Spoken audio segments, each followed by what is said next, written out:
오늘 설교는 책을 하나 소개하면서 시작을 좀 하려고 합니다.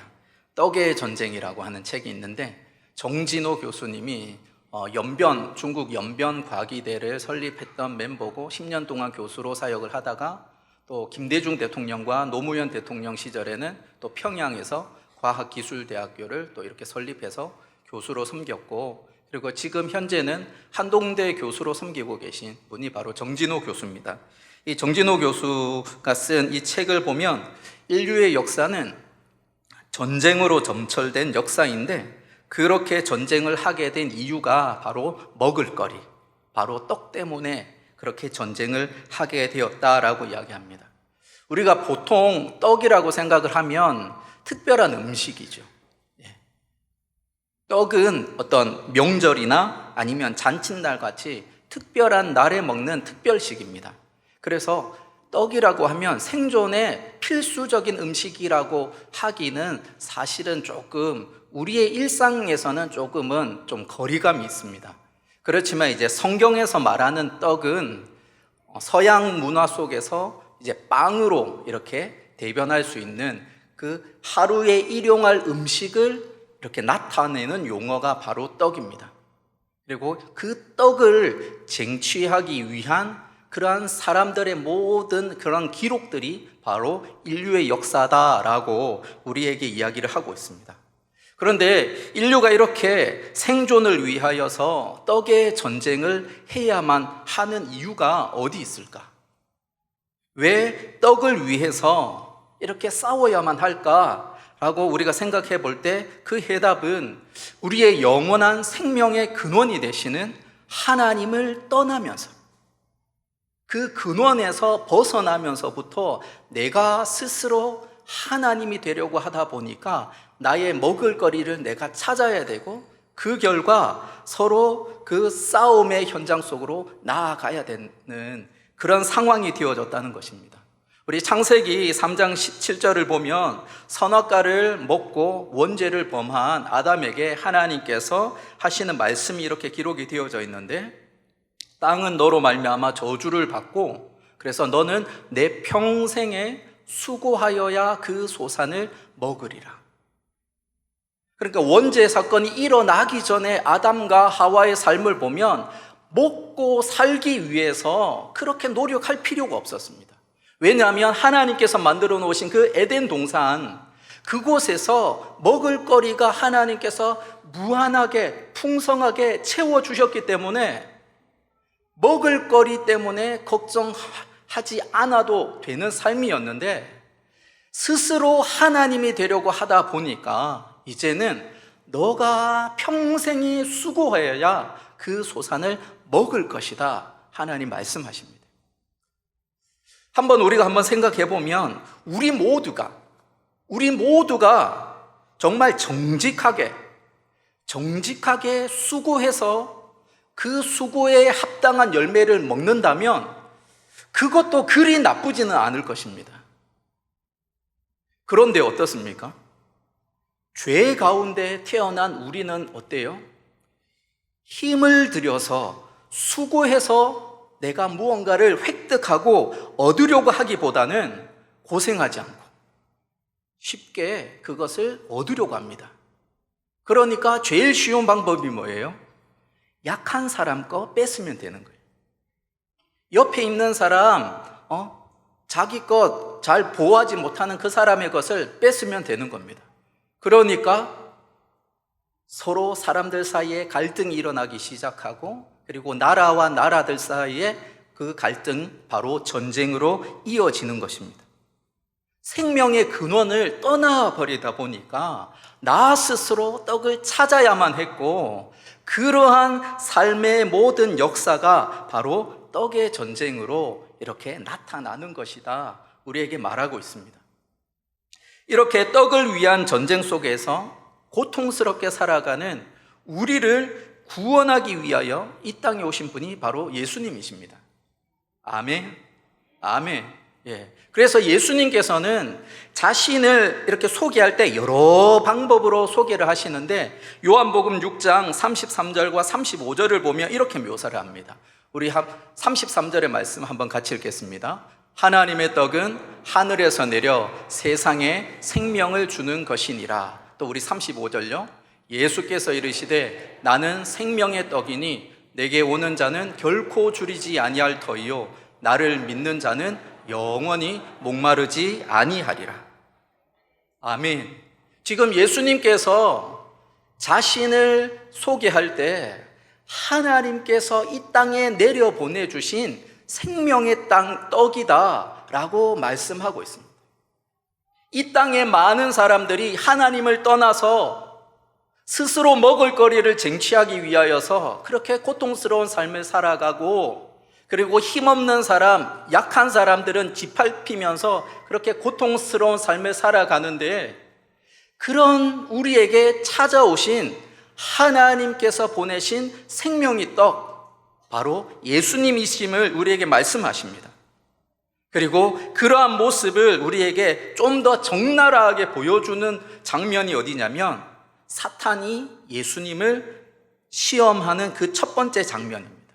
40일 동안 줄이신 이후에 이 사탄이 와서 첫 번째 시험하는 내용이 뭐냐면, 마태복음 4장 3절을 보면 이 돌들로 떡덩이가 되게 하라, 이렇게 합니다. 이 돌들로 떡덩이가 되게 하라. 우리가 예수님의 능력을 생각해 본다면 돌멩이로 떡을 만드는 것은 정말 쉬운 일입니다. 그런데 예수님께서는 사탄의 이 시험 앞에 돌을 떡으로 만드는 그런 기적을 보여주시지 않고, 우리 마태복음 4장 4절을 보면 이렇게 말씀하십니다. 우리 노란색 글씨만 한번 같이 읽어보겠습니다. 사람이 떡으로만 살 것이 아니요 하나님의 입으로부터 나오는 모든 말씀으로 살 것이라. 아멘. 지금 이 말씀은 구약의 만나 사건을 배경으로 하는 말씀입니다. 이집트에서 탈출하여서 약속의 땅으로 가던 이스라엘 백성들에게 먹을 거리가 떨어질 때 하나님께서 하늘에서부터 내려주신 하늘의 양식 만나를 배경으로 이야기를 하고 있는 것입니다. 그래서 사람이 그저 이 세상의 떡이 아니라 하나님께서 공급하시는 그곳으로 살아가는 존재임을 우리에게 분명하게 말씀하십니다. 하나님의 백성들이라면 이 세상에 소망을 두고 사는 것이 아니라 하나님께 소망을 두고 하나님께서 공급하시는 것을 먹으면서 살아가는 존재다라는 것을 우리에게 보여주고 있습니다.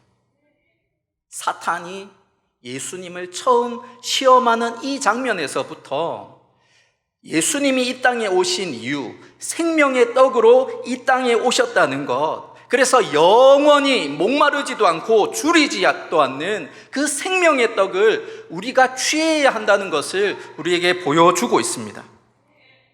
우리가 오늘 읽은 이 말씀도 보면 좀 더 큰 틀에서 보면 떡에 관한 이야기입니다. 우리 이 본문이 있는 15장 전체를 한번 살펴보면 한번 보여주시겠습니까?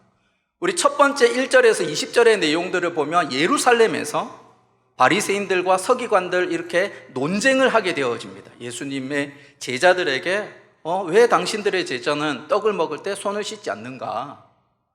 왜 장로들의 전통을 지키지 않는가? 그렇게 이야기하면서 떡에 대한 이야기를 합니다. 그리고 오늘 본문의 말씀이 있고 그 다음에 마지막 뒷부분의 내용들도 떡에 대한 이야기를 하십니다. 지금 뒷부분 32절에서 39절의 그 내용은 칠병이어라고 해서 떡 7개, 그 다음에 물고기 2마리로 가지고 장정만 4,000명, 거기에 여인들과 아이들까지 어마어마한 수가 그 떡을 먹고 배부르고 그리고 넘치는 그러한 장면을 기록하고 있습니다. 그리고 그 중간에 지금 또 떡에 대한 이야기, 어떻게 보면 표면적으로 오늘 우리가 읽은 말씀은 가나안 여인의 딸의 귀신을 쫓아내는 그러한 이야기인데, 그 본문의 내용들을 큰 맥락에서 보면 예수님께서는 떡을 이야기를 하고 있습니다.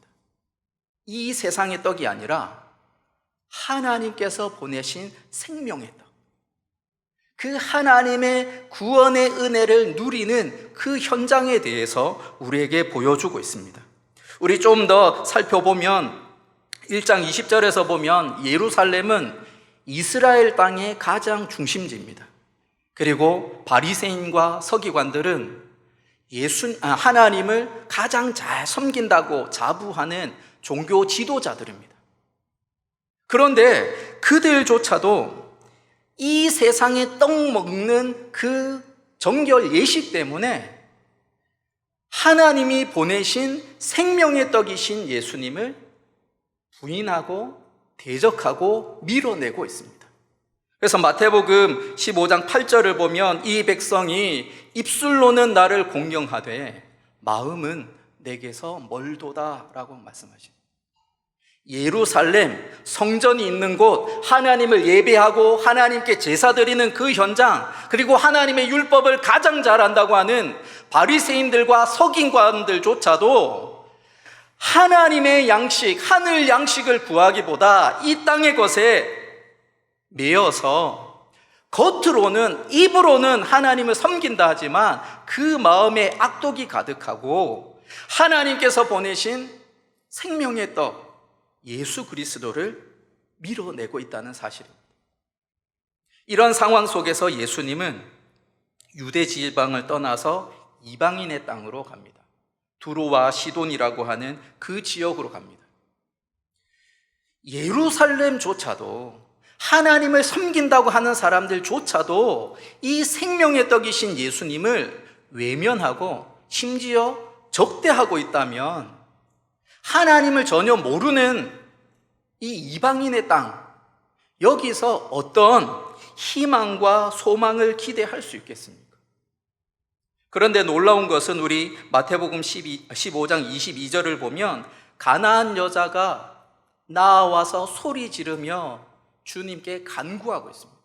주 다윗의 자손이여 나를 불쌍히 여기소서. 내 딸이 흉악하게 귀신 들렸나이다.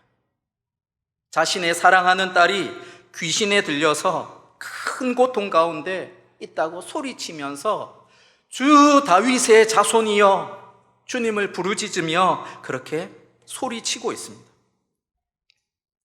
근데 이상한 것은 이 여인을 대하는 예수님의 반응입니다. 우리 한번 화면을 한번 보여주시면 전체적으로 예수님께서 보여주시는 이 반응들이 참 우리가 보통 생각하기에는 참 생각할 수 없는 예수님의 모습을 볼 수 있습니다. 처음에는 한 말씀도 대답하지 않습니다. 외면하고 무관심하게 그렇게 지나가려고 합니다. 그러니까 제자들이 옆에서 예수님 저 여인이 소리치고 있습니다 그렇게 얘기할 때 24절 보면은 나는 이스라엘 집에 잃어버린 양 외에는 다른 데로 보내심을 받지 않았다라고 말씀하십니다. 그럼에도 불구하고 이 여인이 와서 예수님께 절하면서 도와주십시오 그렇게 얘기할 때 26절을 보면 자녀의 떡을 취하여 개들에게 던짐이 마땅하지 않다라고까지 그렇게 아주 냉담하게 그 여인을 수치스럽게까지 하면서 대하고 있는 그 모습입니다. 어쩌면 예루살렘이라고 하는 그 하나님을 섬기는 예배의 중심지에서조차 외면받았던 그 마음 때문에 그것이 지금도 이렇게 고스란히 나타나고 있는 것인지는 모르겠지만 예수님의 반응은 우리가 생각하는 그런 예수님의 모습은 아닙니다. 근데 이에 대하는 가나안 여인의 모습을 한번 보십시오. 우리 한번 보여주시면 먼저 소리 질러 주 다윗의 자손이여 부르짖습니다. 바리새인들과 서기관들은 예수를 폄하하기 위해서 나사렛 시골 출신의 예수라 그렇게 해서 나사렛 예수 이렇게 불렀습니다. 나사렛이라고 하는 저 시골, 깡시골 출신의 스승이라고 하는 사람 뭐가 볼 것이 있겠느냐 해서 나사렛 예수라고 이렇게 불렀는데 지금 이 가나안 여인은 예수님을 향하여서 주 다윗의 자손이여 이렇게 부르짖습니다. 바로 메시아라는 것을 분명하게 고백하고 있습니다. 근데 거기에 덧붙여서 그 앞에 소리 질러라고 하는 그 표현이 있어요. 이 소리 질러라고 하는 이 표현은 아주 독특한 의미를 가지고 있습니다. 우리 한번 그 의미를 살펴주시면, 소리 질러라고 하는 그 말이 헬라어로는 크라조라고 하는 말이고, 거기에 상응하는 히브리어는 짜크라는 말인데, 기본적으로 어떤 일반적인 대상을 향하여서 이 단어가 사용될 때는 큰 소리를 외쳐 소리치다라는 말입니다. 그런데 이 단어가 하나님을 향하여서 사용이 되어질 때는 아래에 있는 간절한 마음으로 하나님의 구원을 전심으로 간구하다라는 뜻을 가지고 있습니다. 그래서 이 단어가 헬라어로 번역된 70인경을 보면 사사기에 이 용어들이 되게 많이 나와 있습니다. 한번 제가 몇 가지 이렇게 정리해서 왔는데, 지금 여호와 하나님께 부르짖음에 부르짖었더라. 구원을 위하여 하나님 앞에 소리치고 있는 거예요. 지금 이 가나안 여인도 동일합니다. 예수가 하나님께서 보내신 생명의 떡이시요 메시아요 그리스도라는 것을 알기에 주 다윗의 자손이여 하면서 소리치고 있는 거예요. 간절한 마음을 담아서 그분이 나를 구원해 주실 것을 믿고 그렇게 소리치고 있습니다. 이렇게 간절한 마음으로 주님 앞에 소리치고 있는데, 예수님의 그 반응은 냉담했어요. 이스라엘을 잃어버린 양 외에는 내가 다른 데 관심 대상 아니다. 근데 이 여인이 더 나아가서 25절에 보면 예수께 절하며 이르되 주여 도우소서. 절한다라는 말의 그 의미도 한번 보여주시면, 엎드려 절한다. 그런데 그 대상이 하나님이 되어지면 경배한다, 예배한다라는 말이에요. 예수님이 아무리 자신에게 냉담하게 대한다 하더라도 자신은 그 주님을 높이고 있고 간절한 마음으로 내 인생 가운데 내 딸을 구원해 주실 것을 믿으면서 주여 나를 도우소서 라고 소리치고 있는 거예요. 이렇게 엎드려 주님께 간구하는데 예수님은 뭐라고 하세요? 자녀들의 떡을 개들에게 주지 않는다. 심지어 이 여인을 향하여서 개 취급을 하고 있습니다. 예수님 당시에 이방인들을 향하여서 개라고 이렇게 폄하하는 그러한 문화들이 있었다고 합니다. 그리고 지금도 그러지 않습니까? 우리가 어떤 사람을 향하여서 개라는 말이 붙을 때는 정말 모멸감을 주는 것이고 모욕하는 것이고 정말 하대하는 것이지 않습니까? 근데 이 여인에게 개라고 칭하면서 자녀의 떡을 왜 개한테 주냐라고 말씀하실 때에 마태복음 15장 27절 그 전체 화면을 보시면 개들도 제 주인의 상에서 떨어지는 부스러기를 먹나이다. 내가 아무리 비천한 존재라고 할지라도 하나님께서 주시는 그것을 내가 받기를 원합니다. 그렇게 하나님 앞에 간구하고 있습니다. 부스러기, 먹다가 남은 것, 우리도 살다 보면 먹다가 남은 것 누가 이렇게 주면 사실 기분 좋지 않지 않습니까? 거들떠보지도 않게 되고 어쩌면 화를 낼 것입니다. 그런데 부스러기라도 좋으니 주님 주십시오라고 고백하고 있습니다. 왜냐하면 하나님이 주시는 부스러기, 그 부스러기라고 해도 그것은 세상의 것과 비교할 수 없기 때문에 그렇습니다. 세상의 것이 아무리 좋다 해도 하나님의 그 부스러기에는 비할 수 없다는 것을 알기 때문에 그 생명의 떡의 부스럭이라도 받으려고 간구하고 있습니다. 이것이 너무나 중요합니다. 우리 이사야 55장 9절을 보면 하나님께서 이렇게 말씀하십니다. 우리 한번 같이 읽어보겠습니다. 이는 하늘이 땅보다 높음같이 내 길은 너희의 길보다 높으며 내 생각은 너희의 생각보다 높음이니라. 아멘. 우리 고린도전서 1장 25절도 우리 한번 같이 읽겠습니다. 하나님의 어리석음이 사람보다 지혜롭고 하나님의 약하심이 사람보다 강하니라. 세상의 것과 사람의 것과 하나님의 것은 비교 불가하다라고 우리에게 말씀하고 있습니다. 하늘과 땅이 그 비교할 수 없는 것처럼 세상의 것 그리고 하나님의 것 비교할 수 없음을 우리에게 말씀하고 있습니다. 그래서 지금 가나안 여인은 부스럭이라고 해도 하나님의 주는 생명의 떡이라면 세상의 것과는 비교할 수 없습니다. 그것을 알기에 주여 부스럭이라도 나에게 주시옵소서. 그렇게 간구하고 있습니다. 우리 벤 위더링턴이라고 하는 신약학 교수가 쓴 예수님의 경제학 강의라는 책이 있는데 이 책에 보면 재미있는 이야기가 있습니다. 한 사람이 있는데 참 신실한 분이에요. 근데 금을 너무 좋아하는 거예요. 그래서 죽기 직전에 자녀들에게 유산을 남길 건 남기고 이제 나머지는 금으로 다 바꿔가지고 금괴를 만들어가지고 가방에 넣어서 내 관에 넣어달라 이렇게 부탁을 한 거예요. 그리고 자녀들도 그 아버지의 그 유언에 그렇게 금괴를 만들어서 가방으로 해서 관에 넣어줬습니다. 그래서 이 사람이 그 무거운 금괴 가방 2개를 들고 꾸역꾸역 지나서 천국 문 앞에 다다른 거예요. 그래서 천국 문 앞에 딱 다다르니까 베드로 사도가 이 귀한 분이 오는 것을 보면서 아 형제요 잘 왔소이다 이렇게 기쁘게 환영해 주는 거예요. 근데 베드로 사도가 보니까 이 두 손에 이 사람이 뭔가를 들고 끙끙거리길래 그 안에 들고 있는 것이 무엇이요 물어보니까 이 사람이 씩 웃으면서 가방을 쫙 보여주는 거예요. 그 안에 뭐 있어요? 금괴가 있는 거예요.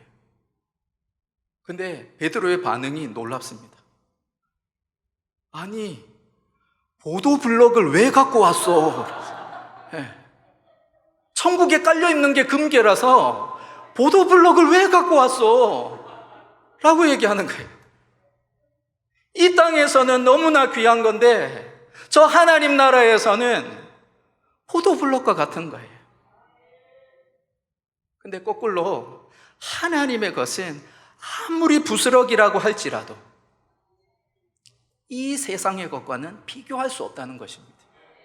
그것을 알았기에 이 여인이 부스럭이라도 저에게 주십시오 그렇게 간구합니다. 그때 예수님 하시는 말씀이 우리 28절의 말씀, 우리 노란색 글씨만 한번 같이 읽겠습니다. 여자여 내 믿음이 크도다 내 소원대로 되리라. 아멘. 이 세상의 것에 마음을 두는 것이 아니라 영원한 하나님께 소망을 두고 그 생명의 떡, 부스럭이라고 해도 그 생명의 떡을 얻기 위하여서 예수님께서 그렇게 차갑게 냉담하게 반응하고 있음에도 불구하고 주님 그 부스럭이라고 해도 나에게 주십시오 이렇게 간구하는 그 여인을 바라볼 때 내 믿음이 크도다 그렇게 말씀하십니다. 우리가 생각할 때 부스럭이지만 하나님의 생명의 떡은 그 양이 많든 그 양이 적든 문제가 되지 않습니다. 부스럭이라고 해도 우리를 먹이고도 남고 우리를 배부리고 하기도 남고 살리고 회복시키기에도 충분하다는 사실입니다. 그것을 보여주는 게 그 다음 사건이에요. 칠병이어의 사건이에요. 4,000명, 남자만 4,000명, 어린 아이들과 여인들, 그 수많은 사람들을 하나님께서 보내신 그 생명의 떡이신 예수님께서 축사하시고 떼어서 나누어 줄 때 그 7개의 떡 덩어리는 생명의 떡의 부스러기가 되어져서 그 받는 사람 한 사람 한 사람 한 사람에게 전달되었습니다. 근데 그 말씀에 보면 부족함이 있습니까? 배부르게 먹고 바구니를 남겼다고 할 정도로, 7 광줄이나 남겼다고 할 정도로 풍요로운 그러한 떡의 잔치를 벌였음을 우리에게 말씀하고 있습니다. 우리 정진호 교수가 쓴 떡의 전쟁이라는 책을 보면 이런 내용이 나옵니다. 우리 한번 같이 읽어보겠습니다. 그는 세상의 떡으로 와서 떡의 인생을 살았다. 자신의 살을 떡으로 떼어 죽어가는 사람들에게 아낌없이 주었다. 영적, 육적으로 굶주려 죽어가는 무리들 앞에서 예수는 작은 떡을 하나 취하여 하늘을 우러러 그 위에 축사한 후 그 떡을 쪼개어 제자들에게 나누어 주며 많은 무리들에게 다시 나누어 주라고 명한다. 그 장면은 장차 걸어가게 될 자신의 인생과 제자들을 통해 다시 전개될 생명 역사를 선포하는 엄숙한 순간이었다. 아멘. 예수님께서 생명의 떡으로 이 땅에 오셔서 그 부스러기를 받은 우리가 하나님의 자녀가 되었고 이 땅을 우리가 살아갑니다. 특히 코로나 시대를 살아가는 우리에게 하나님의 생명의 떡, 그 부스러기가 너무나 절실합니다.